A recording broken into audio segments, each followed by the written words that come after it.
Hola amigos, bienvenidos a un nuevo vídeo. En esta ocasión vamos a responder una pregunta de suma importancia para el cristianismo y para la humanidad en general. Una pregunta que puede parecer fácil de contestar, pero que realmente atañe mucha profundidad a su respuesta. No es una respuesta fácil y sencilla, por supuesto que se puede responder rápidamente, pero profundizar en ella da una riqueza a la persona que lo estudia sin precedentes. Vamos a responder la pregunta ¿por qué murió Cristo? Os quiero recomendar, en primer lugar, un vídeo que presentó la hermana Vanessa Pastrana en el canal del pastor Carlo Capello, Preparadores del Camino, que se titula precisamente ¿por qué murió Cristo? Ahí ella da una información muy valiosa de la Biblia y del espíritu de profecía. Os voy a dejar el vídeo como pantalla final al final de esta presentación. Y en mi caso voy a usar un escrito que a mi entender es maravilloso del pastor E.J. Waggoner, uno de los mensajeros del mensaje de la acusación por la fe en 1888, el mensaje del tercer ángel, el mensaje que prepara un pueblo para estar de pie en la segunda venida de Jesús, y un mensaje que pone a Cristo en el centro de todo y lo eleva a la categoría que se merece, a la categoría que Dios le da en la Biblia. Es un escrito que se titula ¿por qué murió Cristo? Y el pastor da una profundidad impresionante. Veremos muchos textos bíblicos y también muchas explicaciones al respecto en donde nos quedará claro el porqué de este sacrificio. Me gustaría antes leer por eso una cita del libro Fe y Obras de Ellen White en la página 29.1 que nos va a situar en contexto. Mirad, nos dice así la cita: si alguno hubiere pecado, abogado tenemos para con el Padre, a Jesucristo el justo. Eso es 1 de Juan 2.1. Pero Dios no entregó a su Hijo a una vida de sufrimiento e ignominia y a una muerte oprobiosa para exonerar al hombre de la obediencia de la ley divina. Tan grande es el poder engañoso de Satanás que muchos han sido inducidos a considerar que el sacrificio de Cristo no tiene real valor. Cristo murió porque no había ninguna otra esperanza para el transgresor. Este puede tratar de guardar la ley de Dios en el futuro, pero la deuda en la que ha incurrido en el pasado permanece y la ley debe condenarlo a muerte. Cristo vino a pagar esa deuda por el pecador, la cual era imposible que éste pagara por sí mismo. Así, mediante el sacrificio expiatorio de Cristo, le fue concedida al hombre pecador otra oportunidad. Fijaros, aquí el Espíritu de Profecía nos habla que no había ninguna otra esperanza para el pecador, para el transgresor. Y en este escrito que vamos a leer ahora a continuación, vamos a entender el porqué de todo esto. Es vital entenderlo porque, sabéis, a lo largo de la historia, el mensaje de 1888 ha sido objeto de muchos ataques, de muchas burlas y también de muchas personas que han querido añadir a este o recortar de este. ¿Sabéis? Hay personas que, usando escritos de Waggoner y Jones, defienden la postura y la doctrina de que Cristo venció el pecado usando su propia divinidad. Eso no aparece en los escritos de Waggoner y Jones. Sin embargo, muchas personas sí usan estos, torciéndolos lo debido, para que la gente piense que ellos dicen esto. También hay gente que utiliza los escritos de Waggoner y Jones para predicar una especie de pecado original. Eso tampoco está en sus escritos, de hecho está justo lo contrario. Pero hay personas que así lo predican y desgraciadamente adeptos ganan. También hay personas que usan los escritos de Waggoner y Jones, en especial de Waggoner, en el libro Cristo y su justicia, para hablar de la deidad como una binidad. La línea es muy fina, la verdad está muy cerca del error, pero es muy fácil desviarse en uno de estos temas. Y actualmente también hay personas que, en su afán de elevar y defender y mostrar el carácter amoroso del Señor, pues basándose en este escrito que vamos a leer ahora de E.J. Waggoner y otro que vamos a leer en un próximo vídeo, de hecho este vídeo es la primera parte de esta temática, luego habrá una segunda con otro escrito de Waggoner, pues defienden que el sacrificio de Cristo, la muerte de la cruz, tiene un valor impresionante, no le quitan valor a ello, pero sin embargo no era necesario, no tenía por qué venir a morir. Vino a morir porque el Padre se apiadó del hombre y entendió que el hombre solo podría saberse perdonado si veía un sacrificio, si alguien muriera. Y también se adoptó a la justicia que Satanás requería, que era sacrificio y muerte. Dios y su Hijo dijeron, bueno, vamos a aceptar estas reglas de juego y entonces tú, hijo mío, vendrás a morir a la tierra.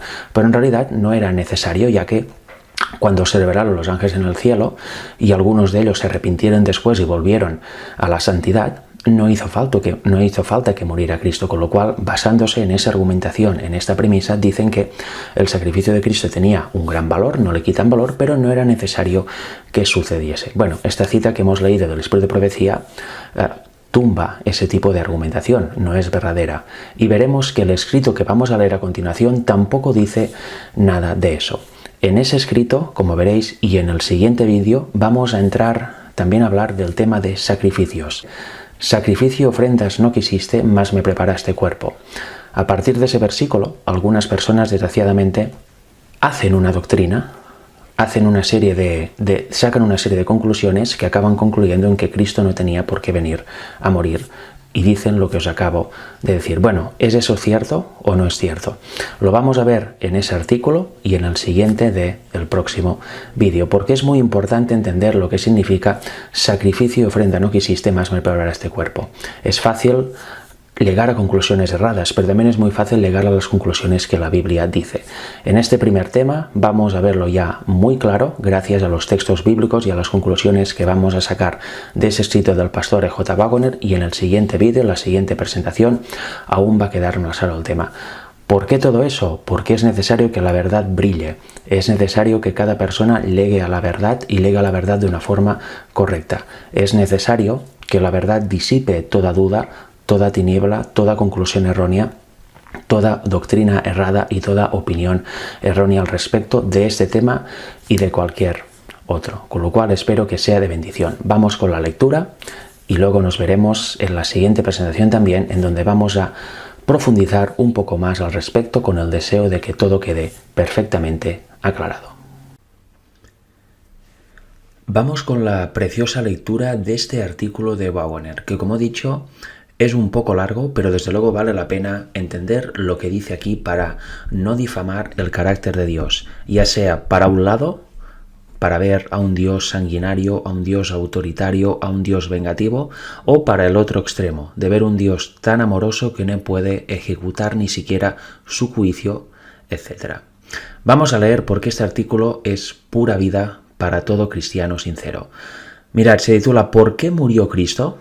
La verdad presente 21 de septiembre de 1893.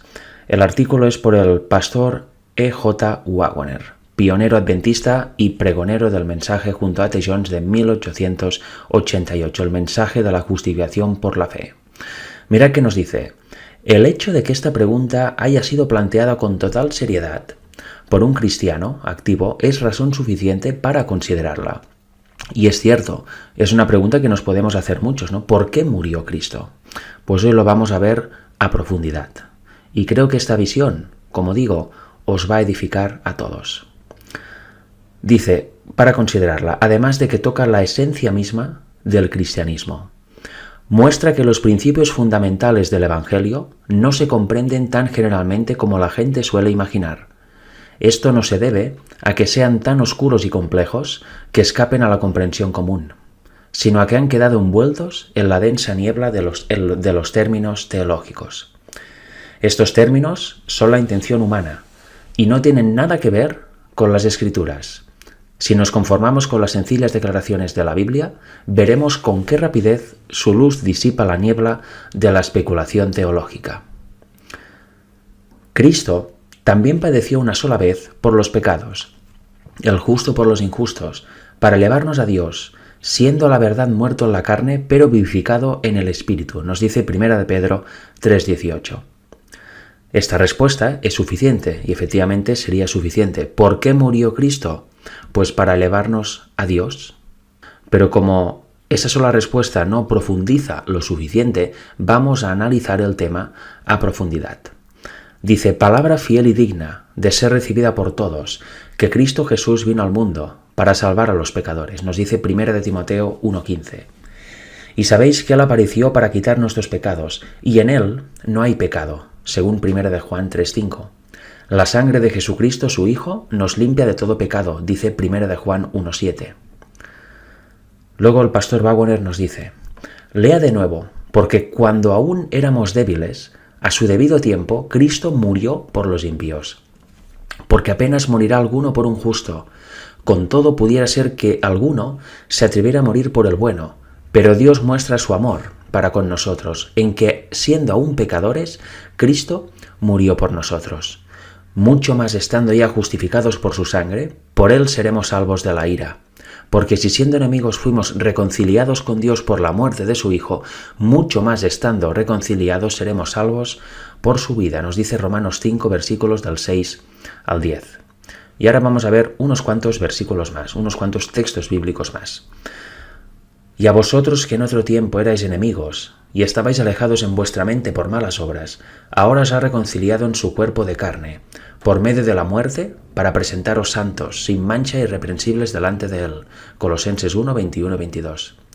De modo que si alguno está en Cristo, nueva criatura es.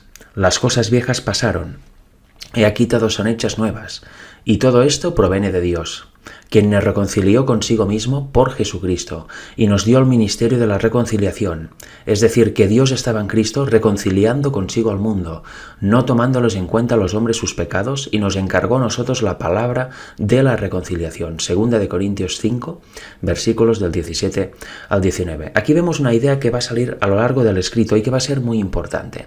Aquí vemos que el hombre está enemistado con Dios, no Dios con el hombre.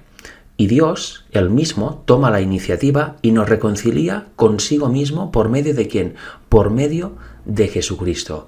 Y ese ministerio de la reconciliación es el que da al hombre predicarlo. Mirad qué importante lo que dice el texto. Dios, que es el Padre, estaba en Cristo reconciliando consigo al mundo. Con lo cual aquí vemos ya el carácter amoroso del Señor. Y va a ser importante por lo que vamos a ver después en referencia a los sacrificios. Pero de momento sigamos leyendo y vayamos paso a paso. Nos dice, todos los hombres han pecado, nos dice Romanos 3:23 y Romanos 5:12. El pecado es enemistad contra Dios. La mente carnal es enemistad contra Dios, porque no se sujeta a la ley de Dios ni tampoco puede, según Romanos 8:7. En uno de los textos citados anteriormente, leemos que los hombres necesitan reconciliación porque son enemigos en sus mentes por sus malas obras.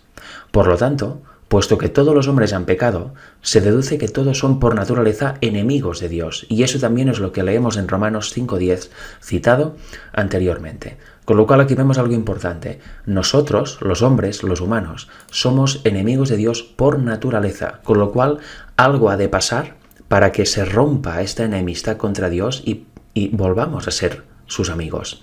Pero fijaros una vez más que el problema está en nosotros y no en el Señor. Y veremos que la solución, de hecho ya lo estamos viendo, la solución viene de Dios. Nunca puede venir de nosotros mismos porque no tenemos absolutamente nada que ofrecer debido a nuestra naturaleza caída.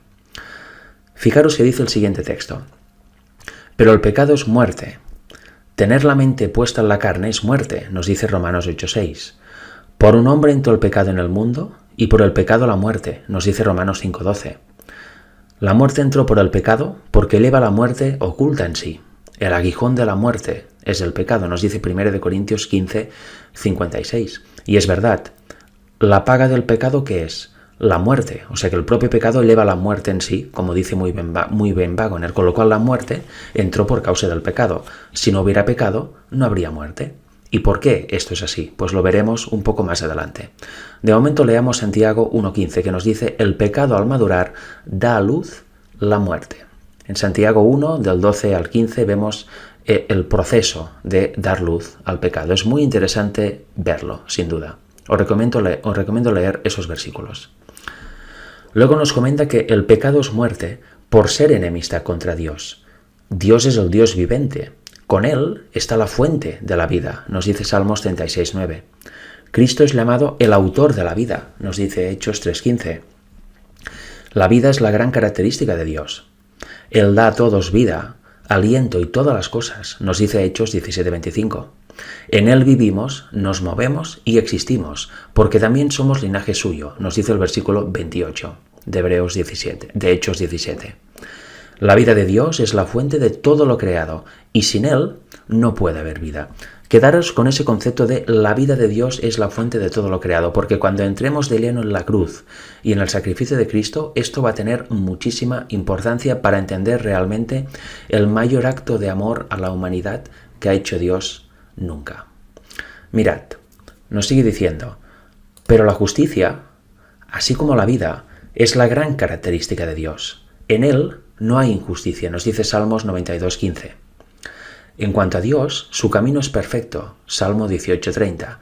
Dado que la vida de Dios es la fuente de toda vida y todos dependen de Él, se deduce que su justicia es el modelo de justicia de todos los seres inteligentes, pues la vida de Dios no es más que justicia.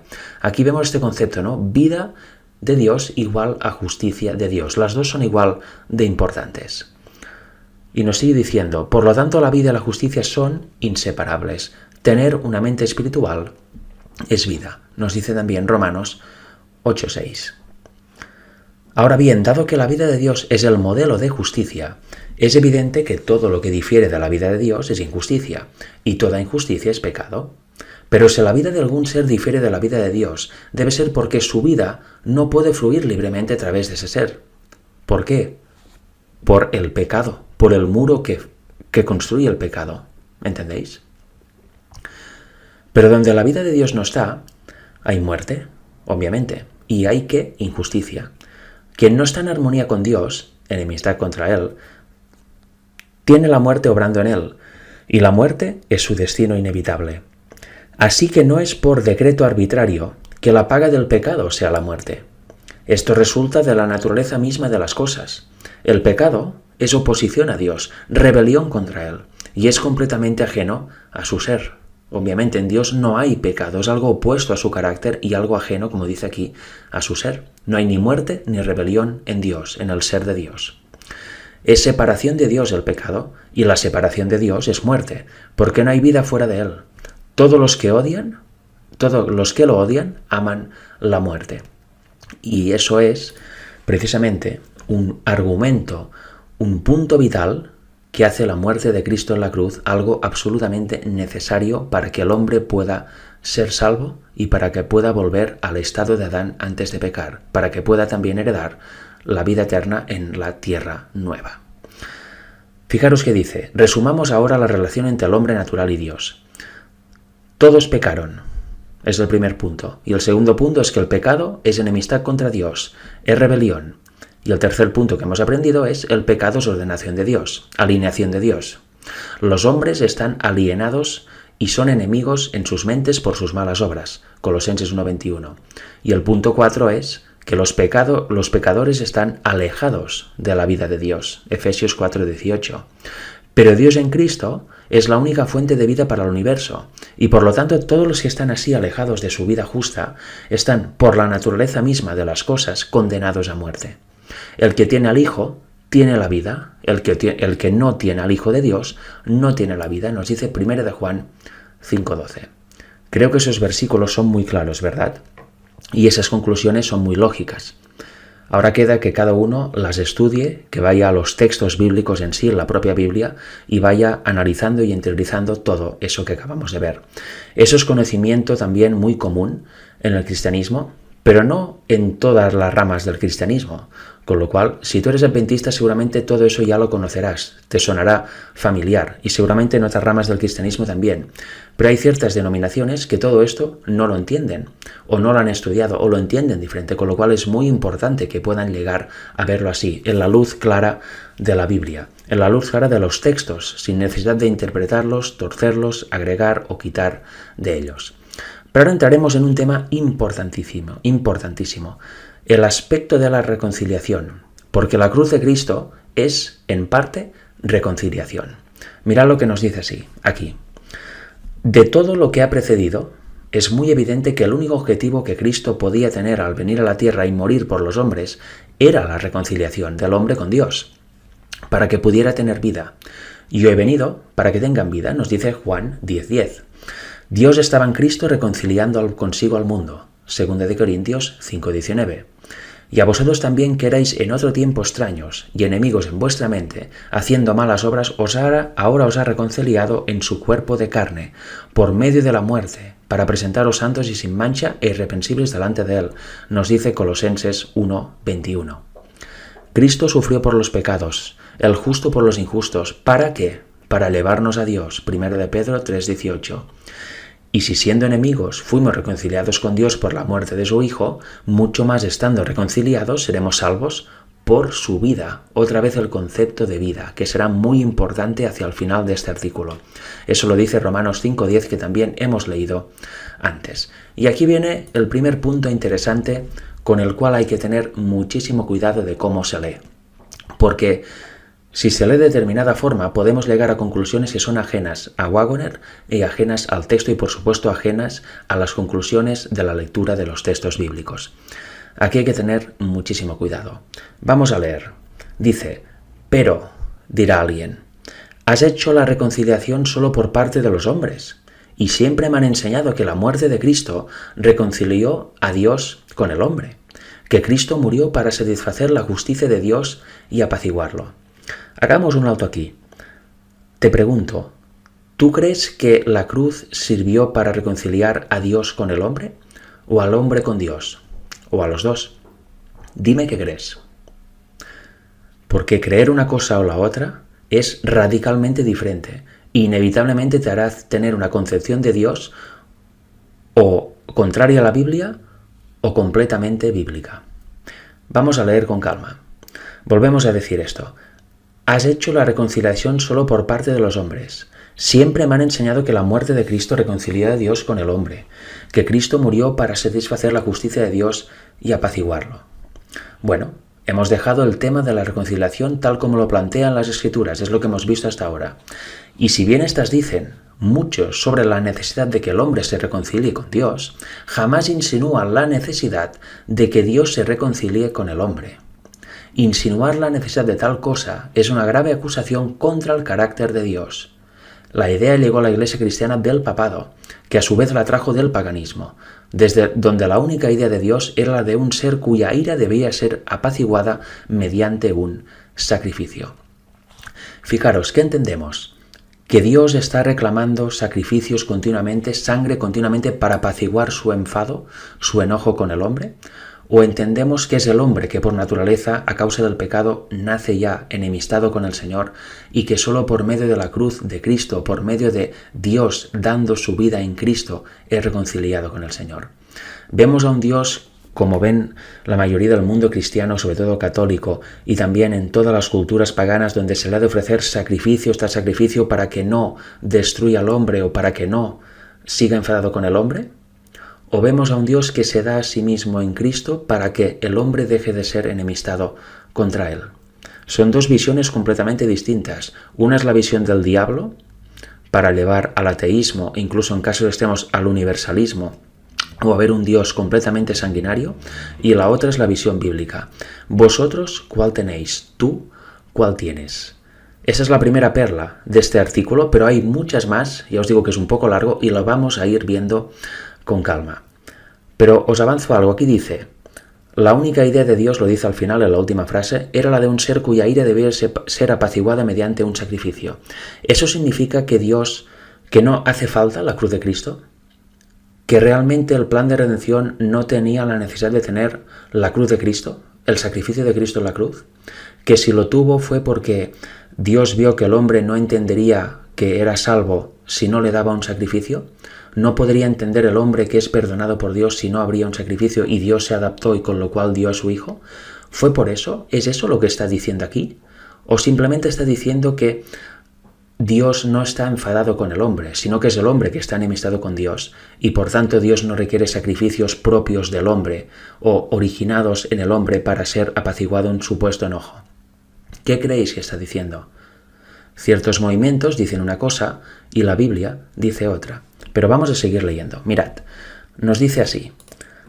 Detente un momento y piensa en lo que significa la reconciliación. La existencia de enemistad es la única necesidad para la reconciliación. ¿Y dónde está la enemistad? En nuestra carne. Y se ha de destruir por completo en esa enemistad. No puede reconciliarse ella misma con Dios, porque la enemistad, dice el texto, es enemistad contra Dios. Perdón, es ir en contra de Dios, es estar en contra de Dios, apartado de Dios.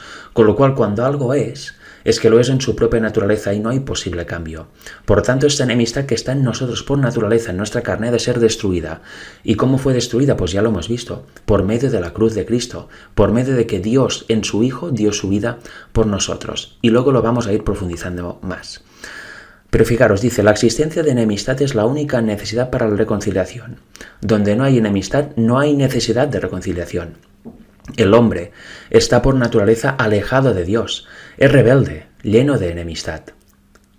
Por lo tanto, el hombre necesita reconciliarse. Es el hombre que está enemistado con Dios, alejado de Dios y ha de ser reconciliado. Porque él tiene la enemistad, el hombre tiene el problema, nosotros tenemos el problema. Dice, el hombre necesita reconciliarse, que se le quite su enemistad. El hombre no puede quitar por sí mismo esta enemistad contra Dios. ¿Quién lo hace entonces? Dios. Dice, pero Dios no tiene enemistad en su ser. Dios es amor. En consecuencia, no hay necesidad de que Él se reconcilie. No hay posibilidad de tal cosa, pues no puede haber reconciliación donde no ha habido enemistad. Dios no está enemistado con el hombre. Dios no está enojado con el hombre. Por eso no requiere ningún sacrificio para apaciguar su ira. Pero el hombre sí que necesita sacrificio. El hombre sí que, de alguna manera que ya estamos viendo y vamos a ir viendo más, ha de quitar su enemistad con Dios. Él mismo no puede, con lo cual Dios tiene que idear algo, y se llama plan de redención, para quitar esa enemistad natural del hombre y hacer al hombre otra vez amigo de él. ¿Entendéis? ¿Veis que estamos profundizando bastante y estamos analizando bastante a través de los textos bíblicos y de este escrito de Waggoner, de este artículo? Pero fijaros porque esto es solo el principio. Vamos a seguir leyendo, entendiendo cada punto tal y como es, entendiendo la intención del autor y no desviándonos ni a izquierda ni a derecha, no llegando a conclusiones erróneas. Nos dice nuevamente, porque de tal manera amó Dios al mundo, que ha dado su Hijo unigénito para que todo aquel que en él cree no se pierda, mas tenga vida eterna. Juan 3:16. Seguramente quienes dicen que la muerte de Cristo reconcilió a Dios con los hombres han olvidado este bendito texto. Repito, ¿tú crees que la muerte de Cristo sirvió para apaciguar una ira de Dios porque estaba enojado con el hombre? ¿O sirvió para quebrantar la enemistad natural del hombre con Dios? La primera opción es incorrecta, la segunda es correcta. ¿Por qué? Porque así lo dice la Biblia. Nos dice, separarían al Padre y al Hijo, haciendo del primero el enemigo y del segundo el amigo del hombre. Y no habéis oído nunca personas que dicen, es que hay dos dioses, el del Antiguo Testamento, que sería el Padre vengativo, enojado, deseoso de sangre, matando a todo el mundo, guerras, etc. Y luego está Cristo, su Hijo, que es un Dios amoroso, es un Dios que solo da vida y da amor. ¿De verdad debemos separar al Padre y al Hijo? ¿No tienen el mismo carácter y el mismo propósito?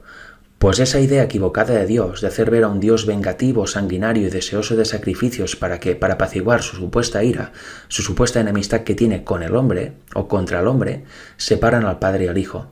Y resulta que el Padre y el Hijo son uno en carácter y en propósito. Ellos idearon el plan de redención y son exactamente lo mismo. Tienen el mismo carácter. Uno no está enojado y el otro viene a salvar los muebles, por decirlo así. Los dos son así. Los dos son amor. Dios nunca ha estado enojado con el hombre. Es el hombre que ha estado enemistado con Dios. Y Dios, al ver eso, ha ideado la solución para que el hombre deje de estar enojado o enemistado contra Dios. Mirad, volvamos a leer. Separarían al Padre y al Hijo, haciendo del primer el enemigo y del segundo el amigo del hombre. Pero el corazón de Dios estaba tan rebosante de amor por el hombre caído que no escatimó ni a su propio Hijo, sino que lo entregó por todos nosotros. Y al hacerlo, se entregó a sí mismo, porque Dios estaba en Cristo reconciliando consigo al mundo. Qué importante texto. Dios, el Padre, estaba en Cristo reconciliado consigo al mundo. Y luego veremos exactamente cómo funciona esto. El apóstol Pablo habla de la iglesia de Dios, la cual ganó con su propia sangre. Hechos 20:28. Esto desecha eficazmente la idea de que hubiera alguna enemistad hacia el hombre por parte de Dios, de modo que necesitaba ser reconciliado.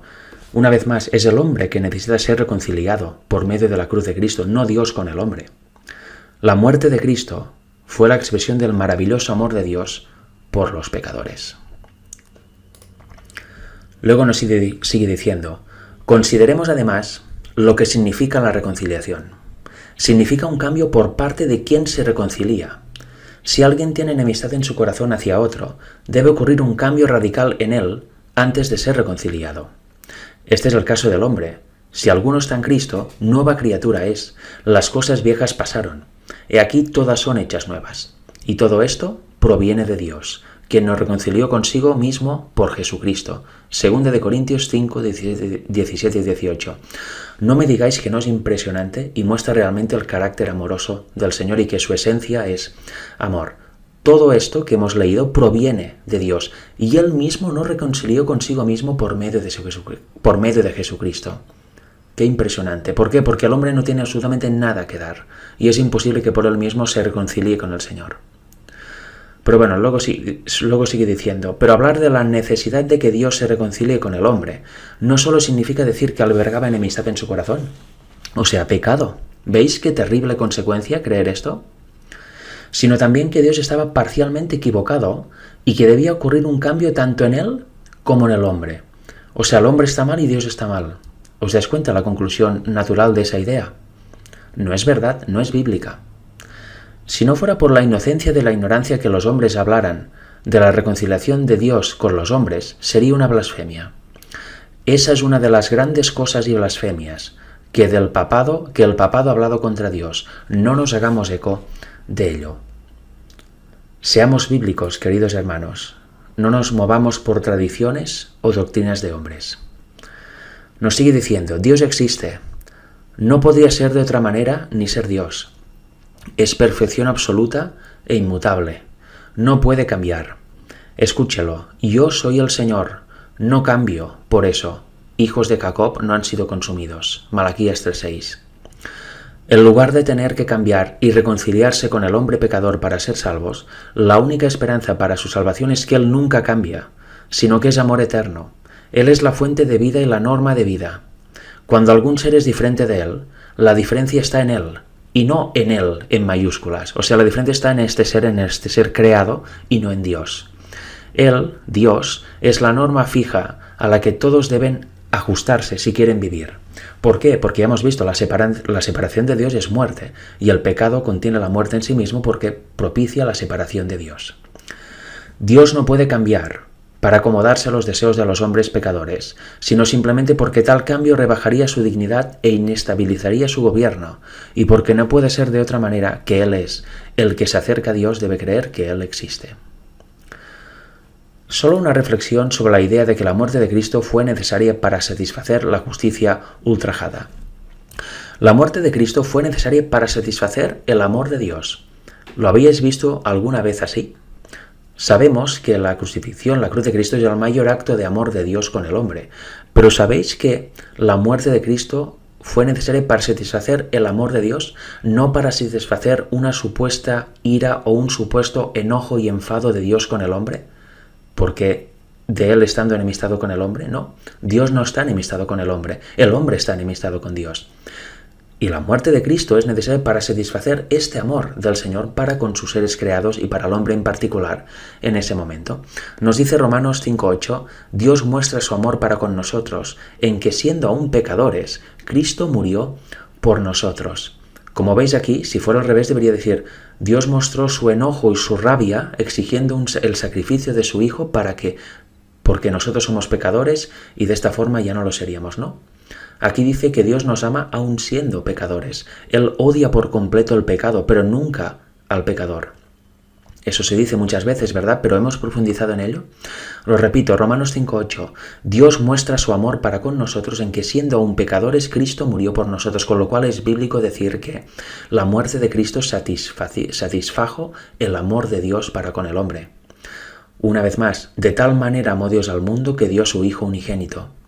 La justicia se habría satisfecho con la muerte definitiva de la raza pecadora. Eso es así, porque el pecado, la paga del pecado es la muerte, con lo cual mueren todos y ya está. Pero ¿qué pasó? Eso Dios no lo pudo permitir, a causa de su esencia de amor, y es amor por el hombre, por sus seres creados. Dice, pero el amor de Dios no podía permitirlo. Así que somos justificados gratuitamente por su gracia, mediante la redención que es en Cristo Jesús, mediante la fe en su sangre. La justicia de Dios, que es su vida, se declara sobre nosotros, y así Él es justo y al mismo tiempo el que justifica al que cree en Jesús. Romanos 3, 21 al 26. La razón por lo que fue necesario que Cristo muriera para que los hombres pudieran ser salvos se considerará en la próxima edición de este artículo, y lo vamos a ver en un momento. Con lo cual, ¿la cruz era necesaria? ¿La muerte de Cristo era necesaria? Por supuesto que sí. Fue una adaptación de Dios para decir, bueno, el hombre solo entenderá esto, solo entenderá que lo perdono si hay un sacrificio, con lo cual que mi hijo vaya. ¿Eso es así? ¿Dios se adaptó a la justicia que Satanás requería y el hombre pecador requería? ¿O realmente hizo lo único que se podía hacer? Porque cuando se transgrede la ley, hay pecado, y en el pecado hay la muerte. Es la única manera, la cruz de Cristo, que como solución que Dios podía dar para satisfacer su amor y para salvar al hombre. Con lo cual, evidentemente que el sacrificio de Cristo fue necesario. Es imposible albergar en nuestra mente la idea de que no hubiera sido necesario el sacrificio, arguyendo que, bueno, en el cielo, cuando se rebelaron los ángeles contra el gobierno de Dios, unos cuantos de los que se rebelaron se arrepintieron, y ahí no tuvo que morir Cristo, ¿verdad? Con lo cual, no es necesaria la cruz de Cristo. Aunque tiene todo su valor, y lo dicen así las personas que arguyen esto, pues no fue necesaria, fue simplemente una adaptación de Dios con el hombre pecador y con la justicia que exigía Satanás. ¿Es eso verdad? Por supuesto que no. Por supuesto que no. La muerte de Cristo fue necesaria para satisfacer el amor de Dios y porque era la única manera por la cual el hombre podía ser salvo y podía ser restituido. Aquí dice que la muerte definitiva de la raza pecadora habría satisfecho la justicia. Esa es la consecuencia. Pero Dios dice aquí que no podía permitirlo. Por eso dio a su Hijo en lugar de toda la raza pecadora. Y su muerte nos salvó. Y vamos a ver por qué nos salvó, porque hemos visto, ¿verdad?, el tema de que en Él está la vida, pues lo vamos a ir viendo un poco más.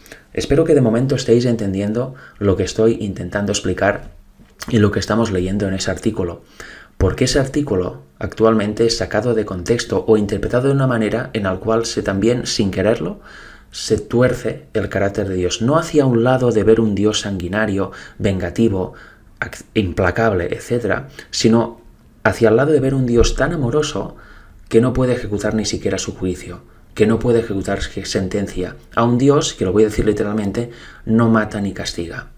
Ese es el peligro de interpretar según ideas propias este tipo de artículos como el del pastor Waggoner. Un artículo maravilloso donde nos muestra el mayor acto de amor de Dios con la humanidad, que es la cruz de Cristo, nos lo profundiza a través de textos bíblicos muy claros y literales. Y por desgracia algunas personas lo tuercen hacia un lado que nunca el autor quiso y que te desvía por completo del evangelio verdadero.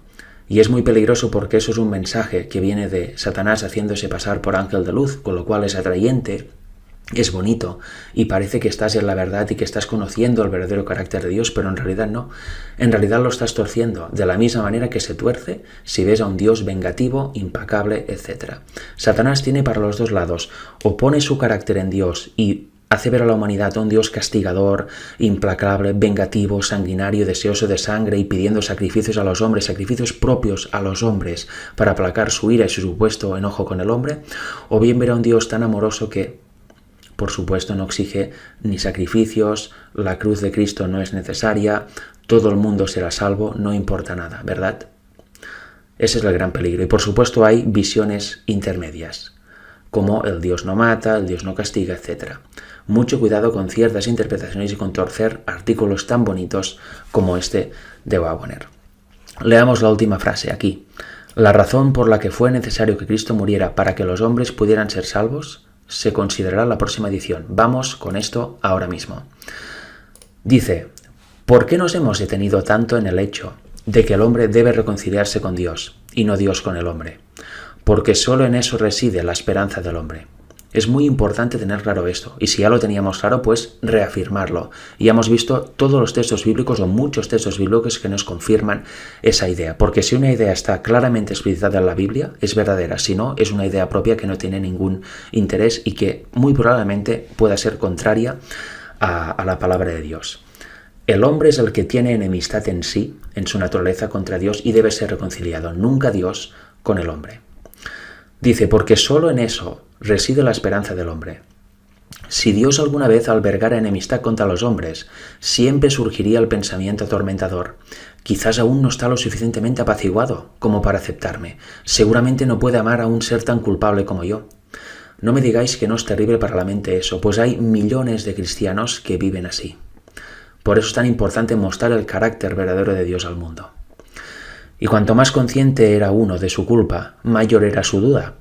Pero cuando sabemos que Dios nunca nos tuvo enemistad, sino que nos ha amado con un amor eterno, y que nos ha amado tanto que se entregó por nosotros para que pudiéramos reconciliarnos con Él, podemos exclamar con gozo: si Dios está con nosotros, ¿quién estará contra nosotros? ¿Veis qué idea más bonita estamos viendo de la cruz y del amor de Dios? Y sobre todo, ¿qué idea más real? Eso realmente trae paz a la mente, trae paz al hombre y es una buena nueva. No me digáis que no.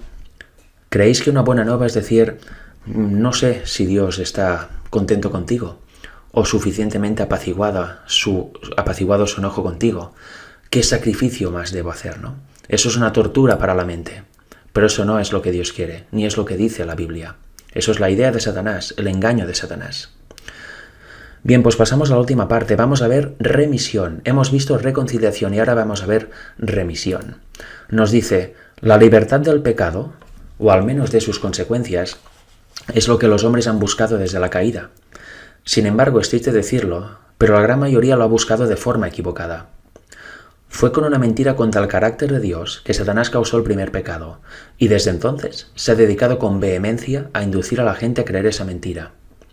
Ha tenido tanto éxito que la mayoría de la humanidad considera a Dios severo e insensible, un ser que mira al hombre con una mirada fría y crítica, y que preferiría destruir antes que salvar.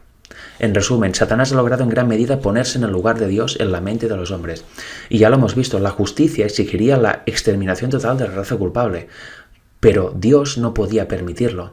Su carácter de amor no podía permitirlo, y por eso mismo, para evitar esta consecuencia, Dios se dio a sí mismo en su Hijo para que el mundo sea salvo. No me digáis que no es precioso esto, no me digáis que no es una buena nueva. Sigamos leyendo. Así es como gran parte de la adoración de los paganos es, y siempre ha sido, adoración al diablo. Pero yo digo que los gentiles lo sacrifican a los demonios y no a Dios, y no quiero que os hagáis partícipes de los demonios, nos dice 1 Corintios 10:20. En consecuencia, toda adoración pagana surge de la idea de que se debe ofrecer un sacrificio para apaciguar la ira de su Dios. A veces, este sacrificio consiste en bienes, pero a menudo es personal. Así surgieron las grandes hordas de monjes y ermitaños entre los paganos, y más tarde entre los cristianos profesantes, quienes adoptaron sus ideas sobre Dios de los paganos. Estos creían ganarse el favor de Dios azotándose y torturándose. Vemos que la idea del hombre siempre es hacer algo por él mismo. Son obras propias para que Dios le mire y le salve, o para apaciguar su supuesto enojo contra el hombre. ¿Y cómo lo hace? Con obras propias. ¿Es esto posible? Es imposible. Por eso Dios, el Padre, tuvo que dar su vida en su Hijo para la humanidad. Es la única manera que había para salvar al hombre.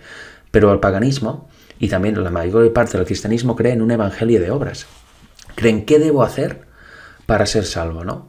O qué debo sacrificar para apaciguar la ira de este Dios tan vengativo que tenemos.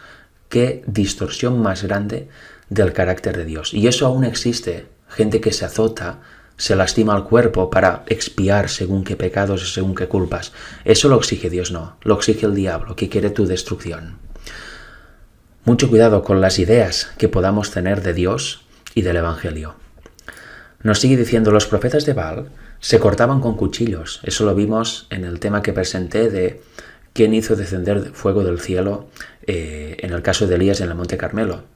Nos dice 1 de Reyes 18:28, se cortaban con cuchillos hasta que la sangre los cubrió chorros. ¿Os imagináis qué desgracia hicieron en su cuerpo? ¿Con la esperanza de qué? De inducir así a su Dios a escucharlos. Con la misma idea de Dios, miles de supuestos cristianos han usado cilicios, han caminado descalzos sobre vidrio, han peregrinado de rodillas, han dormido en el suelo, se han azotado con espinas, han pasado hambre casi hasta la muerte y se han impuesto las tareas más imposibles. Pero nadie ha encontrado la paz en ninguna de esas maneras, porque nadie puede extraer de sí mismo lo que no está en él, y la justicia y la paz no están en el hombre. ¿Dónde están? En Dios. ¿Y qué dice el Salmo? La justicia y la paz se besaron. ¿Dónde? En la cruz. Ahí, en el momento cúlmine de la redención del hombre. Nos dice, a veces esta idea de propiciar la ira de Dios, propiciar significa pues apaciguar, ¿no? Yo doy algo y así como propiciación, como ofrenda a Dios para que su ira se aparte de mí. Nos dice que ha adoptado una forma más sencilla, es decir, más fácil para los adoradores. En lugar de sacrificarse los mismos, han sacrificado a otros. Los sacrificios humanos siempre han estado en mayor o menor medida relacionados con el paganismo. La gente se estremece al leer sobre los sacrificios humanos ofrecidos por los antiguos habitantes de México y Perú y por los druidas. Pero el cristianismo profesado, no el verdadero, tiene su terrible lista. Incluso la llamada Inglaterra cristiana ha hecho cientos de holocaustos de hombres con el propósito de apartar la ira de Dios del país. Donde quiera que haya persecución religiosa, en cualquier grado, surge de la idea errónea de que Dios exige una víctima propia, un sacrificio propio del hombre. Eso es muy importante tenerlo claro para tampoco desviarse. Porque frases como esta, idea errónea de que Dios exige una víctima, lleva a algunos en la actualidad a decir que no hacía falta que Cristo viniera a morir. Que no hacía falta la muerte de nadie, sino que Cristo podía perdonar, Dios podía perdonar sin la necesidad de un sacrificio. Y esa es una idea incorrecta. Y lo estamos viendo y lo vamos a seguir viendo un poco más. Esto se muestra en las palabras de Cristo a sus discípulos. Viene la hora cuando cualquiera que os mate pensará que rinde servicio a Dios. Juan 16:2. Toda esa adoración ha sido adoración al diablo y no adoración al Dios verdadero. Justo aquí alguien ha recordado que dice Hebreos 9:22. Y eso es importante, porque ese texto también es usado actualmente, como en el pasado, por algunas personas para decir eso, que en realidad la muerte de Cristo fue porque Dios se adaptó a la justicia del hombre y a la justicia de Satanás, no porque fuera realmente necesaria, que se podía perdonar sin su sacrificio. Hebreos 9:22 nos dice, sin derramamiento de sangre no hay remisión. Y esto, dice Waggoner, le hace pensar que después de todo, Dios exigió un sacrificio antes de perdonar al hombre. Es muy difícil para la mente librarse de la idea heredada del paganismo a través del papado. ¿Qué hacían los paganos? ¿Y qué hacen muchos cristianos? Ofrecer sacrificios propios. A eso se refiere el texto. Si entendemos que sin un sacrificio propio que conlleve derramamiento de sangre no puede haber remisión, no puede haber perdón por parte de Dios de mis pecados, estamos equivocados. Pero sacrificio en sí, el sacrificio de Dios dándose a sí mismo, sí que era necesario. ¿Para qué? Para satisfacer el amor de Dios para con el hombre y los seres creados. La línea es muy sutil. La línea es muy fina, hay que entenderlo todo muy bien en su contexto. Dice, es muy difícil para la mente librarse de la idea heredada del paganismo, a través del papado, de que Dios estaba tan enojado con el hombre por haber pecado que no podía apaciguarse sin ver fluir sangre. Otra vez la idea de que Dios está enojado, y hemos visto que no, es el hombre que está enojado y enemistado contra Dios. Dios no está enojado ni enemistado contra el hombre. Por eso, esos sacrificios privados y personales no tienen ningún sentido, porque Dios no está enojado con el hombre. Nos dice que no podía apaciguarse sin ver fluir sangre, pero que no le importaba de quién fuera la sangre. Si tan solo alguien era asesinado y que dado que la vida de Cristo valía más que la de todos los hombres, lo aceptó como sustituto. ¿Vemos la idea aquí? Según el cristianismo moderno y el paganismo, Dios está tan enojado con el hombre que necesitaba una víctima. Dame algo, dame lo que sea, dame algo, ofréceme algo, mátalo y así yo estaré tranquilo, porque tengo una sed de sangre que no puedo con ella. Y perdona con la expresión. ¿Eso es así? Eso no es así. Y hay la idea, bueno, entonces, como eso no podía ser, Dios dijo, vale, yo estoy deseoso de sangre, pues os doy a mi hijo, que vale más que todos los demás, y lo matáis porque yo debo dejar de estar enojado con todos vosotros. ¿Es eso así? ¿Es ese el Evangelio? Por supuesto que no, y ya lo hemos visto. Nos sigue diciendo, esta es una forma casi brutal de plantear el caso, pero es la única manera de presentarlo con veracidad. La concepción pagana de Dios es brutal, tan deshonrosa para Dios como desalentadora para el hombre, y se ha permitido que esta idea pagana influya en demasiados textos de las Escrituras. Existe pensar cuánto hombres que realmente amaban al Señor han dado ocasión a sus enemigos para blasfemar. Nos dice, sin derramamiento de sangre no hay remisión. ¿Qué es la remisión? Significa simplemente despedir. ¿Qué se debe remitir o despedir? Nuestros pecados, pues leemos que por la fe en la sangre de Cristo se declara la justicia de Dios para la remisión de los pecados pasados en su paciencia. Romanos 3:20. Así aprendemos que sin derramamiento de sangre no hay perdón de los pecados. Y ahora vamos a entrar más de lleno en el tema, porque ¿qué quiere decir realmente Hebreos 9:22? ¿Significa que Cristo no tuvo por qué venir jamás a morir por el hombre? ¿O significa otra cosa? Pues significa otra cosa. Mirad, nos lo dice aquí. ¿Qué sangre es la que quita los pecados? ¿La sangre del macho cabrío? ¿Tu propia sangre? ¿La sangre de cualquier ser que esté aquí en la tierra, de animal? No, por eso dice Hebreos también que no sirven de nada la sangre de las vacas, de las cabras, de los sacrificios. Eran simplemente un símbolo de lo que había de venir, pero en sí no quitaban el pecado, no limpiaban de pecado al hombre. ¿Lo instituyó Dios? Por supuesto que sí, pero como símbolo, no para que pensáramos que esto realmente quitaba nuestro pecado. Era como símbolo del sacrificio pascual por excelencia, que era la muerte de Cristo en la cruz. La idea pagana sí que ofrece sacrificios incluso humanos para apaciguar la ira de Dios y esto te limpia, pero no es así. Mirad, nos dice, ¿qué sangre es la que quita los pecados? Solo la sangre de Cristo, porque no hay otro nombre bajo el cielo dado a los hombres en que podamos ser salvos. Sabéis que Él apareció para quitar nuestros pecados y no hay pecado en Él. 1 Juan 3:5. Sabiendo que fuisteis rescatados de vuestra vana manera de vivir, la cual recibisteis de vuestros padres, no con cosas corruptibles como oro y plata, sino con sangre preciosa, como de un cordero sin mancha y sin contaminación, la sangre de Cristo. 1 de Pedro 1, 18 y 19. Si andamos en luz, nos dice 1 de Juan 1:7, como Él está en luz, tenemos comunión unos con otros y la sangre de Jesucristo, su Hijo, nos limpia de todo pecado, con lo cual la sangre de Cristo sí que nos limpia de todo pecado. ¿Y por qué? Vamos a seguir leyendo. Pero ¿cómo es que el derramamiento de sangre, la sangre de Cristo, puede quitar los pecados? ¿Por qué no los de una vaca o un pollo o cualquier animal que se sacrificaba? Pues por la siguiente razón. Simplemente porque la sangre es la vida, o en la sangre está la vida, mejor dicho.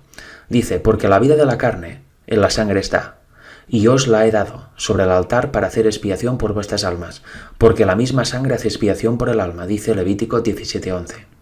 Así que cuando leemos que sin derramamiento de sangre no hay remisión, sabemos que significa que ningún pecado puede ser quitado, excepto por la vida de Cristo. En Él no hay pecado, por lo tanto, cuando Él imparte su vida a un alma, ésta queda inmediatamente limpia de pecado. Por eso la única sangre posible para la redención del hombre era la de Cristo. ¿Por qué? Porque Él nunca pecó. Y en Él estaba la vida. Y eso lo vamos a ver en un momento. La vida de Dios, la vida original de Dios estaba en Él. Por eso tiene poder para limpiarnos y para salvarnos. Con lo cual, ¿era necesaria la cruz de Cristo? ¿La muerte de Cristo en la cruz? Sí. ¿Para qué? Para satisfacer el enojo, la ira, la rabia de un Dios vengativo, o para satisfacer el amor de Dios para la humanidad. Por lo segundo, pero el sacrificio era necesario. Mirad, nos dice, recuerden que Cristo es Dios, el Verbo era Dios, y el Verbo se hizo carne y habitó entre nosotros. Dios estaba en Cristo reconciliando consigo al mundo. Son frases que debemos memorizar prácticamente. Dios se entregó en Cristo por los hombres, pues hemos leído sobre la iglesia de Dios, la cual Él compró con su propia sangre. El Hijo del Hombre, en quien estaba la vida de Dios, vino a ministrar y a dar su vida en rescate por muchos. El caso, por lo tanto, es el siguiente. Todos pecaron. El pecado es enemistad contra Dios, porque es una condición de alienación de la vida de Dios. Por lo tanto, el pecado es muerte. ¿Por qué? Porque te separa de Dios. Y en Dios está la vida, no está en ningún otro lugar. Lo único que el hombre necesitaba entonces era vida. Y esta es la única cosa que Cristo vino a dar. En Él estaba la vida, que el pecado no podía tocar, y que podía triunfar sobre la muerte. Su vida es la luz de los hombres. Una sola luz puede generar 10.000 otras luces, y aún y así no disminuir. No importa cuánta luz solar reciba una persona, hay la misma cantidad para todos los demás, y si hubiera 100 veces más personas en la Tierra no había menos luz solar para cada una de las que hay ahora. Lo mismo ocurre con el Sol de Justicia. Él puede dar su vida a todos y aún le quedaría la misma. Es esta vida eterna de Dios. Cristo vino para impartir la vida de Dios al hombre, pues es precisamente eso lo que le falta. La vida de todos los ángeles del cielo no habrían podido satisfacer las exigencias del caso, no porque Dios fuera tan inexorable, ¿Entendéis? No, porque no, a mí no me sirve esto, tiene que ser uno concreto. No, Dios no es así. Sino porque no habrían podido impartir vida alguna al hombre. ¿Por qué? Porque los ángeles son seres creados. Y por eso los sacrificios que el hombre tristemente da a Dios no sirven para nada, porque tampoco está esta vida en el hombre. ¿Entendéis? Los ángeles santos del cielo no tienen pecado en ellos, pero no tienen en ellos la vida original que solo tiene Dios y su Hijo. Por eso la muerte de Cristo en la cruz era la única posible para satisfacer el amor de Dios y para realmente salvarnos. Mirad, nos dice, volvemos a repetir, no tenía vida en sí mismo, sino solo la vida que Cristo les impartió. Cristo dio esta vida a los ángeles, la vida propia de los ángeles, pero es una vida derivada, no es la vida original de Dios. Pero Dios nos dice, estaba en Cristo, y en él la vida eterna de Dios podía ser dada a todo aquel que la recibiera. Recuerden que al dar a su Hijo, Dios se entregó a sí mismo, y verán que no se exigió un sacrificio para satisfacer los sentimientos ofendidos de Dios, sino que por el contrario el amor inefable de Dios lo llevó a sacrificarse para quebrantar la enemistad del hombre y reconciliarnos consigo mismo. ¿Veis qué forma de entender la cruz más diferente a la normal? Normalmente se entiende la cruz como, se ha satisfecho el enfado y el sentimiento ofendido de Dios. Por fin somos libres. No. Lo que se satisfació, mejor dicho, se dice en castellano, es el amor inefable de Dios. Y eso, Él sabiendo que la vida original está en Él y que ningún ángel puede sacrificarse para salvar al hombre, ni mucho menos el hombre puede sacrificarse para salvarse a sí mismo, pues se dio en sí mismo por medio de su Hijo, en el cual también está la vida por ser precisamente Hijo del Dios viviente. Lo volvemos a leer. Dios se entregó a sí mismo y verán que no se exigió un sacrificio para satisfacer los sentimientos ofendidos de Dios, sino que por el contrario, el amor inefable de Dios lo llevó a sacrificarse para quebrantar la enemistad del hombre y reconciliarnos consigo mismo. Qué diferencia de idea, ¿verdad? Como decía, Dios se entrega a sí mismo por medio de su Hijo para salvar al hombre y para romper esa enemistad natural que está en el hombre contra Dios. Qué magnífico ver la cruz así, ver tal y como dice la Biblia, y qué diferente es ver que en vez de eso, Dios sacrifica sacrificios por todo lado para apaciguar su ira. Nada que ver.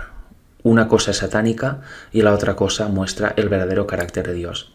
Pero de aquí, como digo, a decir que el sacrificio de Cristo no fue necesario, es un gran error. Nos sigue diciendo, pero ¿por qué no pudo darnos su vida sin morir? Es decir, ¿por qué no pudo darnos su vida y aún así no darla? ¿No? ¿Por qué era necesaria esta muerte de Cristo? Necesitamos vida y solo Cristo tenía vida para dar. Pero dar vida es morir. Su muerte nos reconcilia con Dios, siempre que la hagamos nuestra por la fe. Somos reconciliados con Dios por la muerte de Cristo, porque al morir entregó su vida y nos la dio. Al ser hechos partícipes de la vida de Dios por la fe en la muerte de Cristo, estamos en paz con Él, porque una sola vida está en ambos. Si aceptamos este sacrificio, si aceptamos su vida, si aceptamos el Evangelio, su vida está en nosotros, con lo cual tenemos la misma vida que hay en Dios. Somos uno otra vez con el Señor, ya no somos enemigos. Entonces somos salvos por su vida. Cristo murió, pero aún vive, y su vida en nosotros nos mantiene unidos a Dios. El impartirnos su vida nos libera del pecado, y su permanencia en nosotros nos protege del pecado. Queridos hermanos, Cristo en vosotros, esperanza de gloria. ¿Veis la obra del Espíritu Santo, del Espíritu de Dios actuando? ¿Veis la obra del Espíritu de Cristo en nosotros? Es esta, que la vida de Dios permanezca en nosotros. Él nos produce el arrepentimiento, Él nos da el don de la vida, Él nos da el amor para amarlo a Él. Él nos lo da todo y nosotros debemos aceptarlo y así ser uno con Él. Y cada vez que venga la tentación, no pecaremos porque elegiremos la salida que Dios da, y Dios con su poder nos salvará de caer en ella. Cristo en vosotros, esperanza de gloria. Sigamos leyendo un poco más. Dice que en Él estaba la vida, y la vida era la luz de los hombres. Juan 1:4. Jesús dijo, yo soy la luz del mundo, el que me sigue no andará en tinieblas, sino que tendrá la luz de la vida. Juan 8:12. Ahora podemos entender cómo es que si andamos en luz, o en la luz, Como Él está en la luz, tenemos comunión unos con otros, y la sangre de Jesucristo, su Hijo, nos limpia de todo pecado. Su luz es su vida. Andar en la luz es andar en su vida, y cuando andamos así, su vida fluye a través de nosotros. Una corriente viva que nos limpia de todo pecado. Gracias a Dios por su don inefable. Su vida es luz y disipará toda la oscuridad de la tierra. En su luz, vida, veremos la luz. Solo al considerar las preguntas difíciles a la luz de su vida podremos comprenderlas. En la cruz están resueltos todos los misterios, nos dice el Espíritu de Profecía, y este es uno de ellos. Leemos el último párrafo. ¿Qué pues diremos a esto? Si Dios es por nosotros, ¿quién contra nosotros? El que no escatimó a su propio Hijo, sino que lo entregó por todos nosotros, ¿cómo no nos concederá con él también todas las cosas? Romanos 8, 31 y 32. Que el pecador débil y temeroso cobre ánimo y confíe en el Señor. No tenemos un Dios que exija sacrificios del hombre.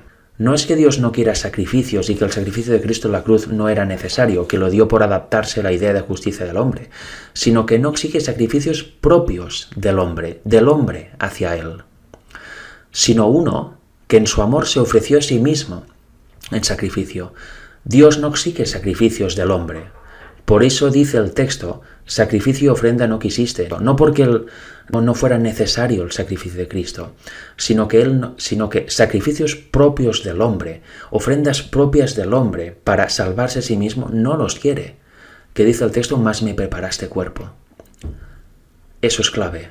Preparó cuerpo humano a Cristo y Dios en Cristo se dio por el hombre. Él, como dice aquí, fue el sacrificio que se requería. Entendiéndolo así, todo cobra sentido y uno no va ni a un extremo ni al otro. Hay personas que leen los artículos o libros como Cristo y su justicia de Waggoner y Jones y, por ejemplo, concluyen que Cristo venció usando su propia divinidad y según ellos está escrito perfectamente en Cristo y su justicia. Bueno, yo en su momento ya hice una presentación que os voy a dejar como pantalla final en donde se muestra que el libro Cristo y su justicia no dice para nada que Cristo usó su propia divinidad para vencer. Sin embargo, hay personas que lo entienden así y lo predican así y hacen doctrina de ello. También hay personas que leen Cristo y su justicia y otros libros de Waggoner y Jones y dicen que Cristo es Dios como el Padre en el sentido de una divinidad. Malentienden ciertas palabras y ciertas explicaciones de Waggoner y Jones y de eso hacen doctrina y se separan de sus hermanos acusándolos de no creer en la divinidad de Cristo. ¡Qué gran error! También tengo un vídeo que os voy a dejar en la pantalla final de esta presentación en donde veremos primero por qué Jesús es Dios y lo que dice Waggoner al respecto en Cristo y su justicia. Y en este caso es lo mismo. Hay hermanos que leen ese artículo y el próximo que vamos a ver, que os garantizo que es mucho más corto, acerca del tema también de Waggoner, y dicen, ¿veis? No era necesaria la cruz de Cristo. Tiene todo su valor, por supuesto que sí, pero la cruz fue para que el hombre entendiera que sólo así con sacrificio sería perdonado. Fue también para seguir la justicia que exigía Satanás y Dios se adaptó a ello. Y hoy hemos visto que no.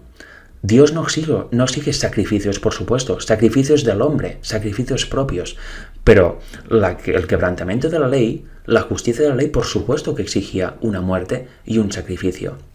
Y Dios, que es amor, en vez de, que se muera toda la raza culpable y se extermine, como Él es amor y no podía permitir eso porque su esencia es amor, y no quiere la muerte de nadie, no quiere la muerte del impío, se sacrificó en su Hijo. Él mismo se sacrificó en su Hijo por la raza humana. Pero el sacrificio en sí era necesario. Y ya lo hemos visto en la cita de Elena White que hemos leído al inicio de esta presentación, en Fe y Obras. Leamos otra vez este último párrafo. ¿Qué pues diremos a esto? Si Dios es por nosotros, ¿quién contra nosotros? El que no escatimó a su propio Hijo, sino que lo entregó por todos nosotros, ¿cómo no nos concederá también con Él todas las cosas? Que el pecador débil y temeroso cobre ánimo y confíe en el Señor. No tenemos un Dios que exija sacrificios del hombre, sino uno que, en su amor, se ofreció a sí mismo en sacrificio. Le debemos a Dios una vida en perfecta armonía con su ley. Pero como nuestra vida es todo lo contrario, Dios en Cristo ha sustituido la nuestra por la suya, y así podemos ofrecer sacrificios espirituales, aceptables a Dios por medio de Jesucristo.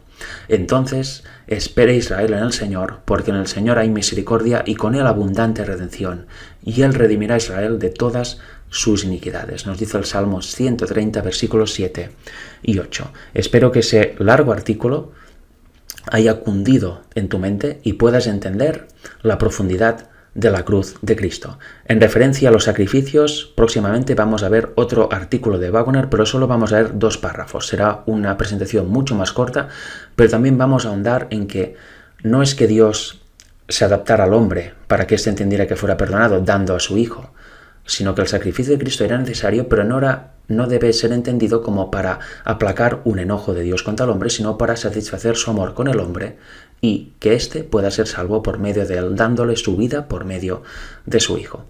Que Dios os bendiga y os dé paz. Nos vemos en la próxima presentación. Hasta pronto.